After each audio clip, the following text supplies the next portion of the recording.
Por supuesto, el tema tiene que ver con la información internacional. Estamos mirando con mucha preocupación Medio Oriente, Magalí.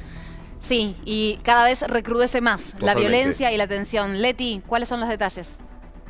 Así es, tenemos que seguir hablando de la escalada de violencia en Medio Oriente. Varios puntos de lo que pasó en las últimas horas y sobre todo lo que se espera que suceda en las próximas. Por un lado, continuaron los ataques en el sur del Líbano. Recordemos que esta semana el ejército israelí ingresó al sur libanés y combate con el Hezbollah. Eso por un lado. Por otro, se registraron más ataques a la capital libanesa, a Beirut, por parte de Israel, algo que no se registraba desde la guerra que tuvieron el Hezbollah e Israel en el 2006.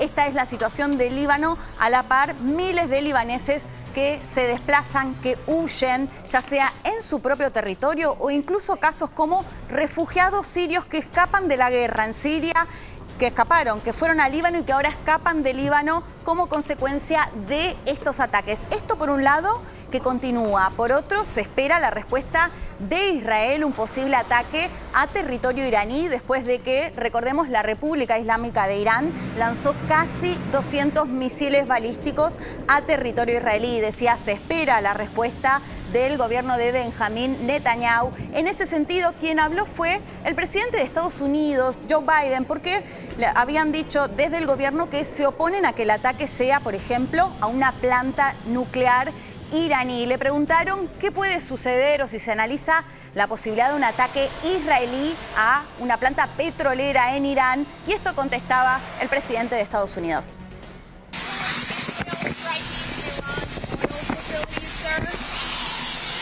We're in discussion with that. I think that would be a little anyway.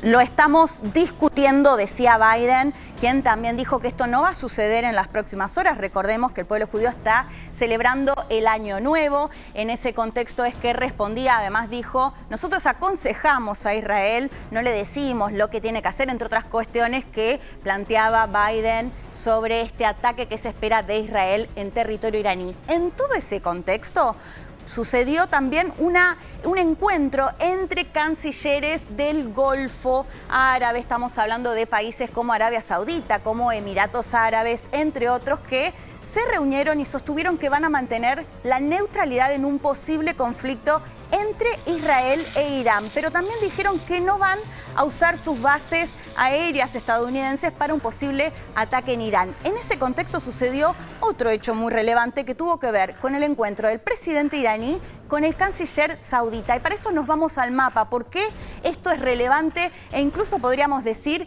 casi histórico. El mapa de Medio Oriente, señalamos Arabia Saudita, Irán. Un punto muy clave, cuando hablamos de los musulmanes y el Islam, se suele separar en dos ramas, que son los sunitas y los chiitas. El 80% de los musulmanes en todo el mundo son sunitas, y Arabia Saudita es clave porque es donde están los lugares sagrados, como por ejemplo la Meca. En el caso de la República Islámica de Irán, son mayoritariamente chiitas, que en el total de los musulmanes se calcula que son un 20%.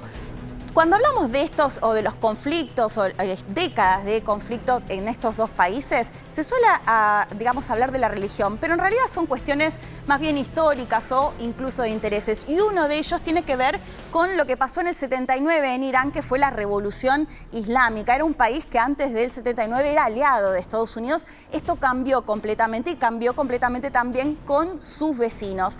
Después de décadas de esta enemistad entre estos dos países que son claves en Medio Oriente, se da este encuentro, como decía, entre el presidente iraní y el canciller saudita, que dieron a entender que van a dejar esta enemistad en el pasado. Así que esto es un hecho clave que se da en un contexto de conflicto en Medio Oriente, en esta reunión que les contaba de los cancilleres árabes que se reunieron, además del presidente que no es árabe, el presidente iraní.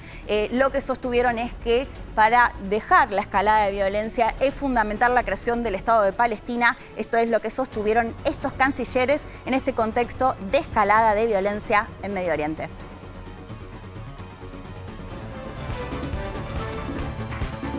El nuevo jefe de la OTAN visitó Ucrania. A 2 días de asumir, el secretario general de la organización, Mark Rutte, se reunió con el presidente Zelensky y reiteró el apoyo de los países occidentales a su país.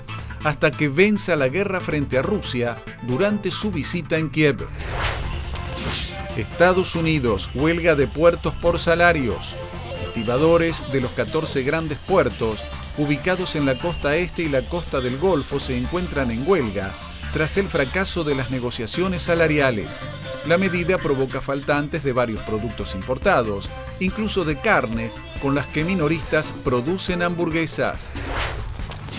El mortal tifón Kraton arrasa Taiwán.